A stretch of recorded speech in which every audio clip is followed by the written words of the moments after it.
राधे राधे दोस्तों, कैसे आप सब। मैं आपका दोस्त राहुल और ये मेरा चैनल है केदार असल और आपका मैं स्वागत करता हूँ अपने चैनल पर। आज हम बात करने वाले हैं दुनिया के सबसे ऊंचे शिव मंदिर केदारनाथ की यादगार यात्रा की। और यह यात्रा सिर्फ आस्था नहीं बल्कि एडवेंचर और प्रकृति का मेल है। पर इसे सुरक्षित और आसान बनाने के लिए क्या करें, चलिए जानते हैं सब कुछ डिटेल में। राधे राधे। Fitness exercise. और ये फिटनेस एक्सरसाइज का मतलब है केदारनाथ जाने से पहले शारीरिक और मानसिक तैयारी बहुत ज़रूरी है। देखिए करीब करीब 20 से 22 किलोमीटर का ट्रैक होता है जो कि खड़ी चढ़ान होती है और चढ़ना आसान नहीं होता। तो इसलिए आपको रोज़ 30 मिनट वॉक या योग जरूर करें। हाई बीपी, दिल की बीमारी या फिर अस्थमा हो तो डॉक्टर की सलाह लेना ना भूलें। और मौसम बता रहा हूँ मैं आपको, मई और जून और सितंबर अक्टूबर का सबसे बेस्ट मौसम होता है।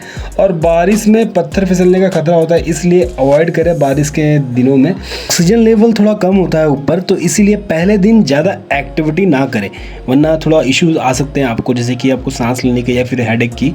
ठीक है, तो इसे अवॉइड जरूर करेंगे आप। ठीक है, पहले दिन ज़्यादा एक्टिविटी ना करें। अब बात करने वाले हैं हम पैकेजिंग लिस्ट की। पैकिंग लिस्ट में देखिए क्या क्या चाहिए आपको।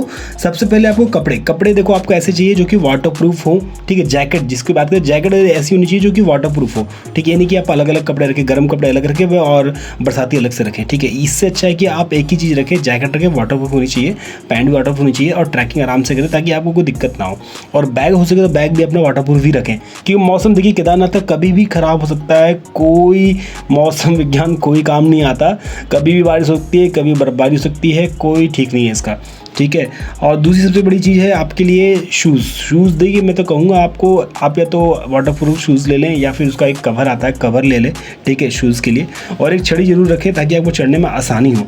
अब आपके कपड़े में देखिए दूसरी लिस्ट आता है आपको, जैसे कि गर्म दस्ताने होते हैं वो ज़रूर रखें, गर्म टोपी के। रात में हवाएं चलती है काफ़ी ज़्यादा तो ठंड बहुत ज़्यादा लगती है। दूसरी चीज़ आती है गाइस, आपको क्या क्या रखना है इमरजेंसी के लिए। सबसे पहली चीज़ होती है पावर बैंक। अगर और आपके साथ एक या दो मेंबर है तो आपको 20,000 mAh की पावर बैंक जरूर रखना है साथ में। ठीक है, साथ ही आपको एक रिचार्जेबल टॉर्च भी रखनी है, क्योंकि रिचार्जेबल टॉर्च इसलिए कह रहा हूँ कभी कभी लाइट चल जाती है और ब्लैकआउट हो जाता है काफ़ी घंटे के लिए, तो आपको रिचार्जेबल टॉर्च जरूर रखें अपने साथ। ठीक है, ये बहुत ज़रूरी है। इंसुलेटेड बोतल जरूर रखें साथ में अपने लिए। प्लस आपको क्या रखना है, क्योंकि इंसुलेटेड इसलिए कह रहा हूँ कि आपको ना कभी कभी पानी इतना ठंडा होता है, सुबह सुबह जब आप मुँह धोएंगे थोड़ी दिक्कत हो जाएगी। तो गर्म पानी रहेगा तो क्या आप कुल्ला वुल्ला कर सकते हो, आराम से पी भी सकते हो, क्योंकि पानी ऊपर बहुत ठंडा होता है और गर्म पानी बहुत महंगा मिलता है ऊपर। सही बता रहा हूँ मैं। ठीक है, देखिए सबसे इम्पॉर्टेंट बात है कि ट्रैकिंग कैसे करें। अब ट्रैकिंग करने के लिए मैं आपको सजेस्ट करूँगा कि थोड़ा शूज़ जो होते हैं थोड़ा सा कंफर्टेबल रखें अपने पास। ठीक है, अगर ज़्यादा हार्ड शूज़ लेंगे तो दिक्कत होगी चढ़ने में भी, तो थोड़ा कंफर्टेबल रहें, थोड़ा लूज़ रहें और थोड़ा सा सॉफ्ट रहे। ठीक है, और इससे क्या होगा, आपको चढ़ने उतरने में दिक्कत नहीं होगी। ठीक है, और दूसरी चीज़ सबसे इम्पॉर्टेंट चीज़ कि जब भी आप ट्रैकिंग स्टार्ट करें ना, थोड़ा सा स्टार्टिंग में रेस्ट ज़्यादा लें। ठीक है, जब आपको थोड़ा हैबिचुअल हो जाएंगे ना तो उसके बाद फिर उसको रेस्ट को कम करते जाए धीरे धीरे करके। ठीक है, दूसरी चीज़ आप थोड़ा सा ना ब्लैक कॉफ़ी लेके चले साथ में। ब्लैक कॉफ़ी इसलिए कह रहा हूँ कि ब्लैक कॉफ़ी से क्या होता है, आपका ना थोड़ा सा स्टेमिना बूस्ट हो जाता है। ठीक है, एनर्जी मिलती है आपको और काफ़ी लॉन्ग टाइम तक रहता है वो ब्लैक कॉफ़ी विदाउट शुगर। ठीक है, दूसरा और आपके ऑप्शन है आपके पास कि ग्लूकॉन डी विदाउट फ्लेवर। वहाँ पर ग्लूकॉन डी ले विदाउट फ्लेवर वाला, वो सिर्फ मारते हुए रहें साथ ही मात। और पानी की दिक्कत नहीं आएगी, पानी वहाँ पर आपको देखो मिलते रहेंगे, बहुत ही अमृत वाला पानी होता है वहाँ पर। ठीक है, आपको हर पहाड़ों से कहीं ना कहीं पानी आपको गिरता रहेगा, तो आप उसको भर सकते हैं, पी सकते हैं। मैंने आज तक कभी पानी की बोतल खरीदी नहीं है, सही बता रहा हूँ। मैं 4 साल से यात्रा कर रहा हूँ गाइस, सही बता रहा हूँ, आपको अपडेट भी दे रहा हूँ, लेकिन आज तक मैंने एक सिंगल बॉटल नहीं खरीदी है। सारी पानी हम जो पीते हैं वो बोतल बस स्टार्टिंग में भर के आते हैं और रास्ते में जो भी पहाड़ों से पानी गिरता है उसी को भर के हम पीते हैं। और काफ़ी ठंडा और काफ़ी स्वच्छ पानी होता है, आप पी के देखिएगा, आप सारी बीमारी भी, थकावट भी दूर हो जाएगी आपकी। ठीक है, और हो सके तो एक माफलर ज़रूर रखें। ठीक है, अगर गर्म स्कार्फ है तो वो भी आप साथ में रखें, मोजे ज़रूर रखें साथ में।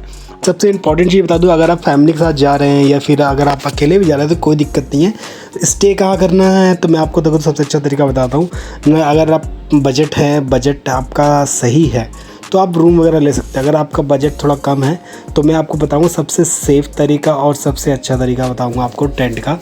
टेंट आपको मिलेगा जो मंदिर प्रांगण है उनसे पहले, यानी कि आप जब घोड़ा पड़ाव आप क्रॉस करोगे, ठीक है, तो आपको टेंट मिल जाएंगे, आपको लाइन से बहुत सारे टेंट वाले मिल जाएंगे आपको, जो कि आपको काफ़ी किफ़ायती रेट पे भी मिल जाएंगे आपको, ठीक है। अगर आप 2 आदमी का चाहते हो तो आपको 500 का भी छोटा वाला टेंट मिल सकता है, जिसमें आप 2 आदमी आराम से एडजस्ट कर सकते हो आप, ठीक है। अब चाहे तो बड़ा टेंट ले सकते हो, उसकी कीमत फिर ज़्यादा होगी, 600 की, 700, 800 में, अलग अलग तरह की। उसमें आप ये देख लेना किसी में चार्जर होता है, किसी में नहीं होता है, ठीक है। तो जो भी बिना लाइट वाले होते हैं उसमें शायद आपको पैसे कम लगते हैं, ठीक है। बाकी अगर जिसमें लाइट होती है, जिसमें चार्जिंग का ऑप्शन होता है, तो उसके चार्जेस 100 रुपये ज़्यादा होते हैं, ज़्यादा नहीं होते, बस इतना ही अंतर होता है उनमें। आपको स्टे का ऑप्शन तो आपको मिल जाएगा रामबाड़ा के बाद से ही। छोटी लिंचोली आप रुक सकते हो, बड़ी लिंचोली भी है, ठीक है। उसके बाद कैंप है, उसके बाद हेलीपैड की तरफ भी है, और मंदिर प्रांगण से भी बहुत सारे कैंप, मंदिर प्रांगण से पहले आपको बहुत सारे कैंप्स लगते हैं, तो वहाँ भी आप स्टे कर सकते हो। खासा जितने भी स्टेज हैं वो सारे सेफ़ हैं, ठीक है। वॉशरूम मिलेगा आपको, पानी मिलेगा, सब कुछ मिलेगा। यहाँ तक कि आप चाहे तो वहाँ पर डिनर भी कर सकते हो, ठीक है। आप रुकते हो तो आप लंच भी कर सकते हो, ब्रेकफास्ट भी मिल जाएगा आपको, हर चीज़ की सुविधा मिल जाती है आपको। और सबसे अच्छी बात पता है कि जब आप सुबह उठोगे, आप पहाड़ों के बीचों बीच एकदम सुबह ठंडी ठंडी हवा, और चारों तरफ हरियाली हरियाली मिलेगी आपको, टेंशन मत लीजिए, एकदम मन एकदम फ्रेश हो जाएगा आपका। कैंप हमेशा जब लें 7 बजे के बाद लें, शाम को 7 बजे के बाद ही आप कैंप लें, तभी आपको जो कैंप है सस्ते मिलेंगे। अदरवाइज़ कैंप के भी दाम फिर शाम को बढ़ जाते हैं अगर ज़्यादा पब्लिक आती है तो, ठीक है। वैसे आपके कैंप आपको मिल जाएंगे, अगर आप पहले मंदिर प्रांगण से अगर पहले आप कैंप लेते हैं ना, तो आपको आराम से कैंप मिल जाएंगे, ठीक है, सस्ते वाले।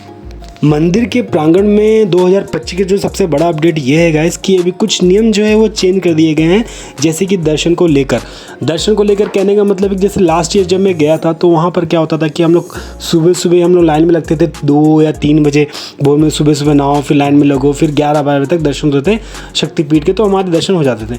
लेकिन अब क्या है कि अब आपको इतनी लंबी लाइन लगाने की जरूरत नहीं पड़ेगी, ठीक है। तो अभी आपके लिए एक सुविधा कर देगी कि आपको एक स्लॉट मिलेगा, आप जाएंगे पहले मंदिर प्रांगण में, वहाँ पर आपको एक पर्ची की लाइन लगी, वहाँ आप जाइए, पर्ची कटाइए, वहाँ पर आपको एक टाइम स्लॉट मिल जाएगा। जैसे कि एग्जांपल अगर आपको 9 बजे का टाइम मिला है, तो आपको क्या करना है, ये नहीं कि आपको 9 बजे का टाइम है तो आप पहले चल जाओ, 8 बजे चल जाओ या 8:30 बजे चल जाओ, नहीं। अगर आपको 9 बजे का टाइम है तो आप 9 बजे जाइए और मंदिर प्रांगण में जाइए, और आराम से आपके दर्शन हो जाएंगे। इस तरह से थोड़ा सुविधा कर दी गई है, जिससे कि पहले और आज में बहुत फ़र्क हो गया है, अब आराम से दर्शन हो जा रहे हैं, जो मैं 2025 के अपडेट बता रहा हूँ, ठीक है। और बाकी जो VIP दर्शन है वो अलग हो ही रहे हैं, लेकिन उनकी कॉस्ट थोड़ा ज़्यादा है, ठीक है, और उसमें शायद ज़्यादा ही पैसे लगते हैं, अलग अलग सीजन के हिसाब से होते हैं, ठीक है, कैसी भीड़ हो रही है। सबसे बड़ी खुशखबरी ये है कि आप यहाँ पर घोड़े और खच्चर की सवारी दोबारा स्टार्ट कर दी गई है। मंदिर प्रांगण ने इसकी इजाज़त दे दी, उनको क्लीन चिट मिल चुका है, और घोड़े खच्चरों को वैक्सीनेशन भी हो चुका है। आप आराम से आइए, उनकी सवारी कीजिए और बाबा के दर्शन कीजिए। और हमें कमेंट में कोई भी अगर सबके लिए हमारे लिए कुछ सवाल हो तो प्लीज़ आप कमेंट कीजिए, तो हम उसका जवाब देंगे, ठीक है। अगर आपको कोई भी दिक्कत हो रही हो, ठीक है, किसी तरह का भी सवाल है आपको मंदिर प्रांगण से लेकर या फिर स्टे से लेकर या फिर किसी भी तरह का, तो प्लीज़ आप मुझसे पूछ सकते हो, क्योंकि मैं खुद 4 साल से यात्रा कर रहा हूँ, तो हर चीज़ें मुझे पता है, वहाँ के स्टे के बारे में, हर चीज़, कहाँ रुकना, कहाँ रुक सकते हो, कहाँ सेफ़ होता है, ठीक है। तब तक के लिए राधे राधे, हर हर महादेव। प्लीज़ चैनल को लाइक सब्सक्राइब जरूर कीजिएगा। राधे राधे।